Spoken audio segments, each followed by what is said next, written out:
Okay, we are back. What I want to do now is discuss with you techniques that you need to know.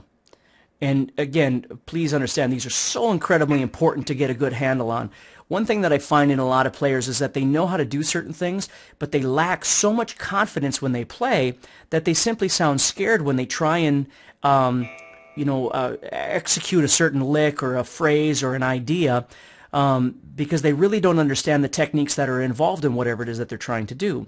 So what I want to do right now is break down some various techniques for you. The first technique that we're going to talk about is bending. And bending is one of the most important things that you can learn how to do soulfully, comfortably, smoothly, whatever the word is you want to look for. Okay, so I'm going to show you how to do this, and then I'm going to show you what not to do. Okay, now, when you do bending, the weird thing about bending is that bending is done with your thumb in an upward position for the most part. Okay, this is a locked position or a blues position a lot of people refer to as, where my wrist is actually sitting upward and I'm grabbing, literally grabbing onto the guitar. Okay, I was always taught that it's kind of like opening a doorknob. You're turning the wrist like this when you open a doorknob. Your thumb is opposed here and you're turning that doorknob. Okay, bending isn't done by pushing your fingers up like this. You don't have a lot of control by doing this, and your fingers aren't very strong. Okay, your entire groupings of muscles in your arm can be very strong, but your fingers themselves aren't very strong. Okay, so the goal is when you grab on, to be able to grab on in this position and then turn like you're opening a doorknob. Okay, we think about chords like D or C or G, and many of you probably play those with your wrist down, as I do as well. There's a ton of things we do on the guitar where we need that wrist in a downward position. You're going to start learning how to shift between this downward stance and this sort of blues locked stance, and hopefully it's going to start happening more naturally for you just as you flow through various things on your guitar. Okay, so now here's what we're going to do. Okay, I've got my hand in this locked position, so I'm coming up like this, and here's what I want you to do.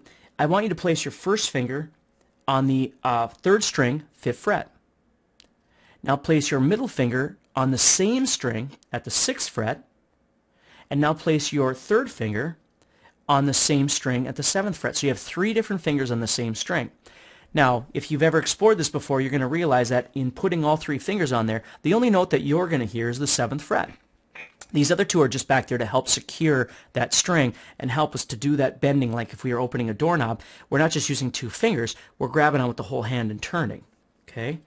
I'm just not using my pinky at this point, of course. So I'm grabbing on, and I'm leaving space underneath here. Okay, I've got space under here. So as I turn, I can raise that up, turning it up in the air like that. My thumb is on top, stabilizing this guitar neck. It's holding it steady, and I'm also using it as a brace to turn the rest of my fingers. I remember when I was in college, I remember a couple of students that my professor had at the time. And I always think about this when I think about bending, and believe me, I've taught my share of students that have worked on bending as well, but for some reason I always think back to them and how they were just practicing this over and over and over, just having a terrible time trying to get the bend to actually work. I have absolutely convinced myself that the reason I can't remember learning how to bend is because it was such a horrible time for me. So if you're doing better than horrible, you're already fine. I have really small hands. I'm a fairly small guy here. So the fact that I can grab on and do this comfortably with my hand, you should be able to do the same. If you have really big hands, your thumb probably is going to come around a little more. If you look at guys like Stevie Ray Vaughan, for instance, he had really long fingers. Watch him, watch various people, watch Eric Clapton or people like that when they do bends. See how they grab onto the guitar. One of the greatest things you can do for some of this stuff is just to watch some concerts of bands that you like and see the various techniques that they're doing that you're working on, Instead of just listening to the songs, actually watch them and go, oh, that's interesting.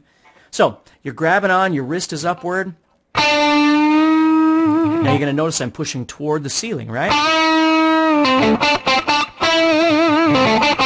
So I'm pushing it up. Now, there are a variety of different bends that we're going to talk about in these 96 rock licks. For instance, we're going to talk about what's referred to as a whole step bend. And a whole step bend is when you do a bend from whatever fret you're at. Again, at this case, I'm at the 7th fret of the 3rd string.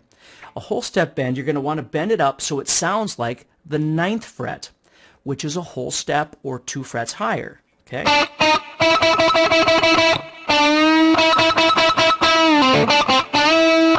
So I want to bend it up until I hear the note 2 frets higher. Now, if it's hard for me to hear that, I want to actually physically go up to the 9th fret, pluck that note, kind of get it in my head, then go back down,